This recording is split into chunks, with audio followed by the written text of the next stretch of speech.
شانس؟ شب تا صبح بیدار موندناشو ندیدی؟ شانس؟ استرس و ریزش موهاشو ندیدی؟ شانس؟ از تفریح و همه چی زدناشو ندیدی؟ هر کس هرچی داره سختیشو کشیده. اونی هم که شانس آورده از 100 کیلومتری معلوم.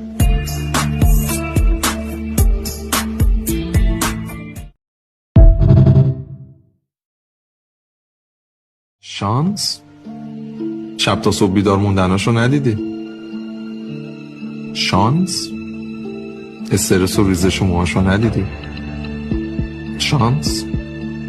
از تفریح و همه چی زدناشو ندیدی؟ هر کس هرچی داره سختیشو کشیده. اونی هم که شانس آورده از 100 کیلومتری معلوم.